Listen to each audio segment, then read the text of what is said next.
The Fitness Movement is brought to you by ZOAR Fitness. We offer coaching and individualized program design, as well as educational content for coaches and athletes. It's all one place, ZOARFitness.com. You know what? I'm leaving the kittens up. It seems like something you have in like an office supply store, not in a gym. It's Is someone super into cats there? We have a female manager here. There's like flowers on the desk or something. Touch everywhere. It's like I walked into one gym, and this general manager was new at the end of 2023. So like 2024 was her first full year, and I'm like, there's like plants everywhere, and I was literally like, Courtney, I feel like I'm walking into the rainforest. Like, get rid of this. So today we're going to talk through camp. Camp is May 17th and 18th of 2025, and it'll be here where I am right now at Lumber Capital Athletics. And we'll say 3 out of the 4 sessions are going to be in these walls. One will be elsewhere at an undisclosed location. I lied to Eric, one of our coaches here, and I said that it was going to be at Canfield, the place we went before. It's not. It's going to be somewhere else. So Super secret, Eric. The plans we had for that workout didn't work at that place because we needed something to, hang things from. Keep it vague, Ben. Keep it vague. Yeah, that was vague enough. I mean, if people listen to this, they should get a few Easter eggs. So big picture for camp, and we're going to walk through the sessions, just generally big outline. We don't want to give away all of our trade secrets just yet as to what we're doing specifically.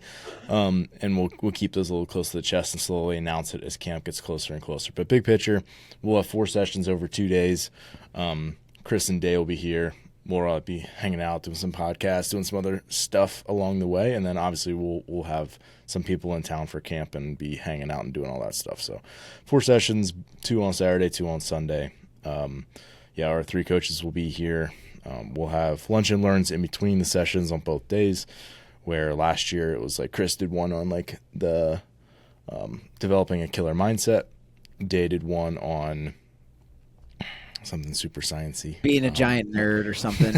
I think that was the topic. What was it on? It was data, using data for injury prevention or something along those lines. So, both of them were, really well prepared, and I learned a lot from them personally. I think a lot of other people who I got feedback from my athletes who have no reason to lie to me said that it was really good. So, we'll have the 2 lunch and learns. We're also going to have a meal on one of the days prepared by Macros by Ma, who's Stacy Cadenas, my co-owner with Lumber Capital Athletics. So she'll be providing those meals, as well as we're going to have a camp cookout and hangout one day, probably at a park at said undisclosed location.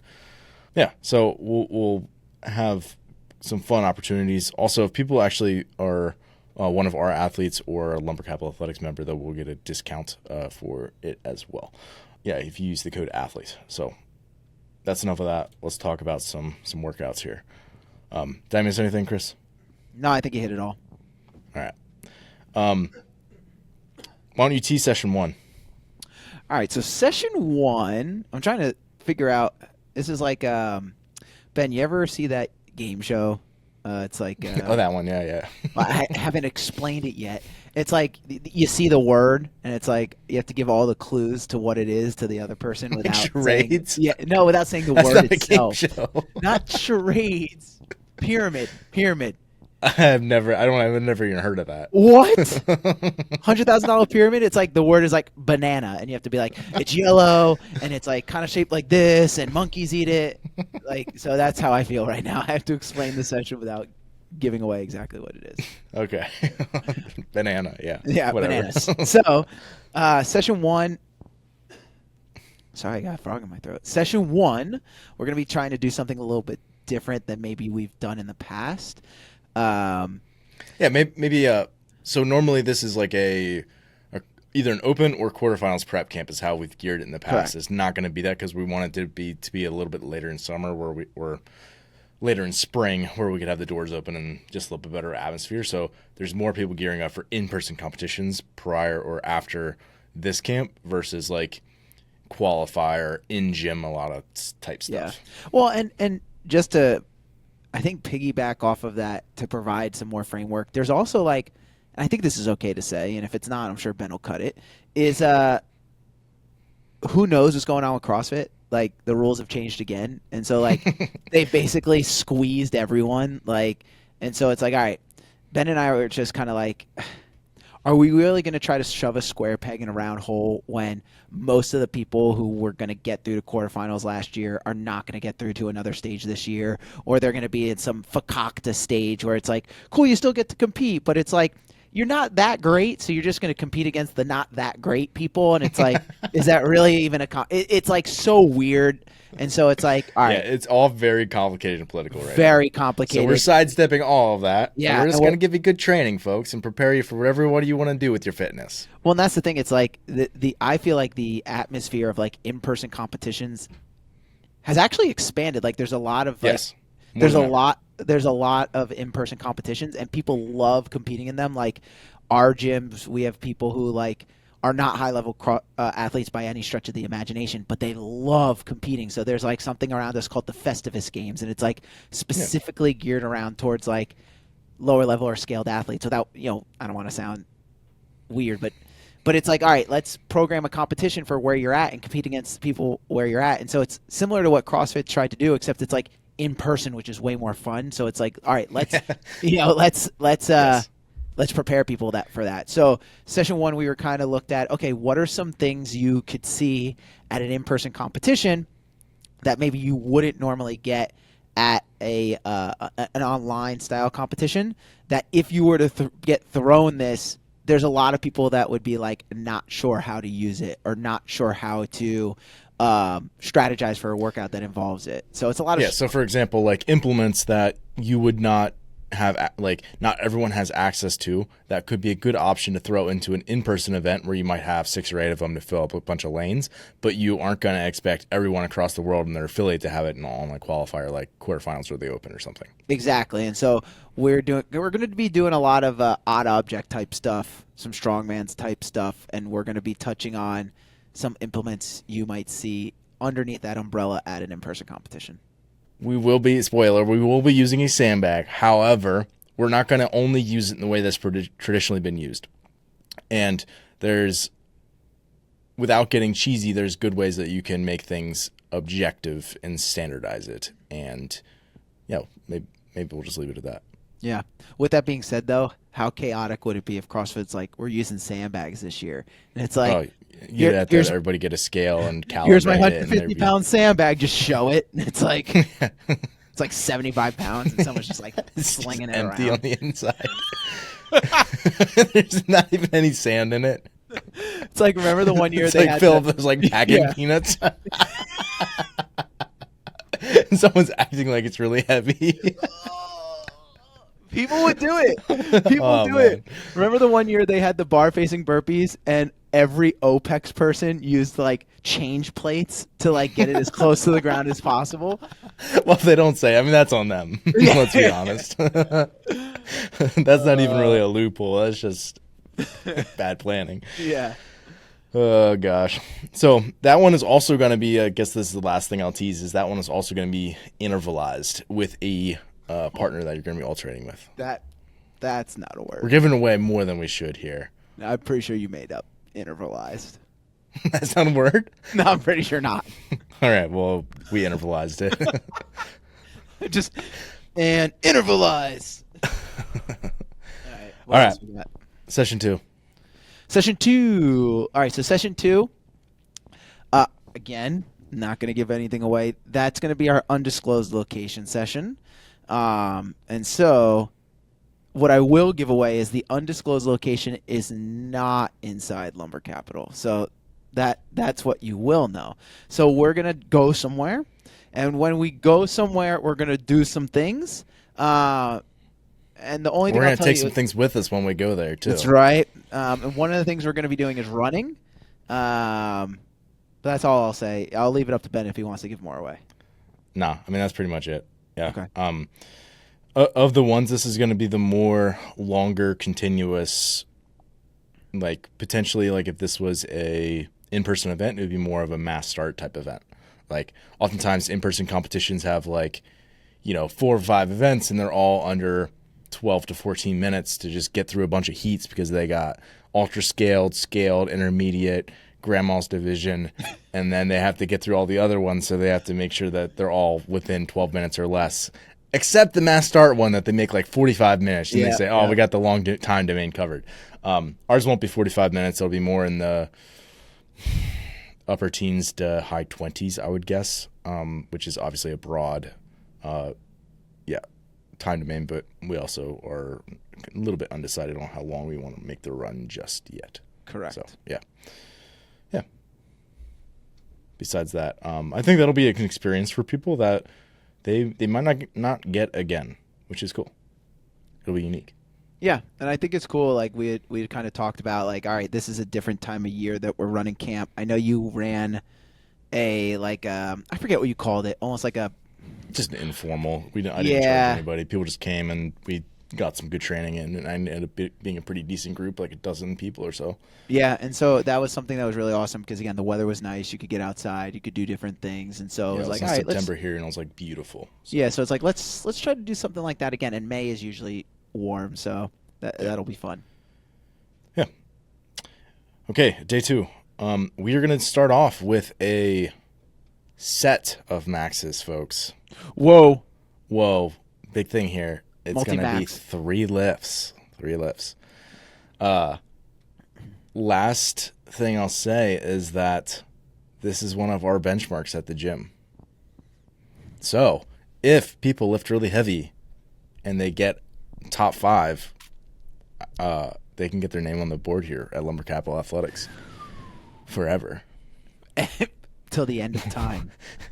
when the next people come in after we've been wiped out and they look at the walls of this building that's standing in Williamsport, Pennsylvania that was excavated, they will see the hieroglyphics of your name on the board that will never be washed away. That's it. Will always be there. That's it. Yeah. And then what's the workout going to be? The workout is going to be a couplet, old CrossFit workout. That's all I'm going to give you. It's a CrossFit open workout, I should say. So it's an open workout. That's a couplet. That's enough of a hint. That's a couplet. It's old, and it's an open workout. That's it. People are all thinking thrusters and burpees are road cows right now. We won't tell you if it's one of those or not. Maybe not. I don't know. Had a great time at camp. You know what? If that'll prevent you from signing up for camp, it's not the road thruster workout. I'll say that. It's not. Yeah. Did you do that workout? Which one? CrossFit in 2018? No. Oh. Bum bum bum. You just gave it away. You did. Yes, I did. Yes, I did do that workout. I really enjoyed that workout. Yeah, that should be fun. Because there's 2 movements I'm pretty good at. So it's like, oh, this is fun. All right, session 4. Session 4. So session 4 is going to be our name game workout. So we're going to hit on some skills at the first half of session 4. Ben put out some feelers or what's the word I'm looking for? Just survey. Yeah, survey of like what you guys would like to go over, what is pertinent to our ZOAR community. So we got some great feedback, which is awesome. And so based off of that, we kind of selected some movements that would be a good idea to do within that session, some skill work to build on that. And then based off of those movements, we were like, all right, what name game workout pairs well based on the movement patterns we're doing there. It's not a repeat. You guys haven't seen it before. Well, there you go. It's a new one. And then we're going to throw that in as the last workout of the weekend, which we like to do. Yeah. We always like an name game if possible. Yep. And that way, this is a little, there's, as I like to do, throw in a little twist, but it's, effective fitness at the end of the day. Also intervalized. If I ever make an album, it's going to be called Intervalized. Intervalized. Cool. Yeah. No, I think that's a good big picture of camp. Again, we will nail down. We're pretty early now as the recording of this. So we're going to nail down things like specifics as to like I got to get out the wheel and measure the distances and figure out what exactly the run course is going to look like, and lunch and learn topics and some other things that we need to nail down. But that's the skeleton, the bare bones of camp. Again, if people are interested in signing up, you can use the code athlete if you're a ZOAR athlete or Lumber Capital Athletics member. But certainly if you're not one of those things, you can still show up and throw down with us in Williamsport if you're semi-local. So last thing I'll say is we also put together like a resource, what do we call it? A competition resource bundle. Yes. It's a fancy name, good marketing term, but there's some good content in there. People get it as soon as they download or purchase camp. As soon as they check out, they'll get a download link to check out that. It goes to some videos of me, basically explaining like how to optimize your performance on game day, which is like one of the big things that we're gearing this camp towards. Is like as people get to in-person competitions, there's a lot of nerves and anxiety and all the stress of preparing and traveling to an event like that. So cover a lot of that stuff, how you can manage it, how you can prepare for it, how you can calm yourself down, ramp yourself up, like some of those types of soft skills that are really important for in-person comps. So you'll get that as well if you purchase camp. Yeah, and I think that's, like you said, that's really important, because whether you're a top-level elite athlete or someone competing in a scale division, right, if you're signing up for a competition, you want to put your best foot forward, right? Why am I paying all this money to go in and throw down if I'm not going to go in and actually throw down? So I would highly recommend, guys, you get signed up for camp, you learn something, but then at a bare minimum, you're walking away with a nice download to be able to be like, all right, if I'm signing up for a competition, I want to be the best version of myself on game day, and this is the best way to do it. Yeah, I would also encourage people, like, it is so helpful to get that in-person coaching. Yeah. Like, I so badly wish that I could participate in camp, because like this is like my jam. Like I would so be excited to sign up for this and like do the workouts. Like every time I get FOMO watching people work out and doing the workouts because I wanted to do them. Yeah. So we kind of make it where it's a good hybrid of teaching, having time with coaches to look at your movement, to dissect things, to learn things, but then also like doing fun workouts that are a little bit more like competition based. Yep. So we try to balance both those, make sure you got eyes on your technique, making sure that you're having fun, that you're able to talk with the other people at camp and who are like-minded and going through a lot of the same stuff you are, and build like good relationships there as well. So all things that we're thinking about and trying to facilitate for camp. All right, I will drop a link down below. You guys can check it out. Yeah. Heck yeah. Thanks, Chris. You got it. Thanks. Thanks for listening today. If you're someone who just started listening to the show, I would encourage you to subscribe so you can stay up to date. If you're someone who's been listening for a while, I would encourage you to rate and review the show. And lastly, the best thing that you can do to support our work is also the best thing that you can do for your performance. And that is by hiring one of our coaches. Until next time, stay the course.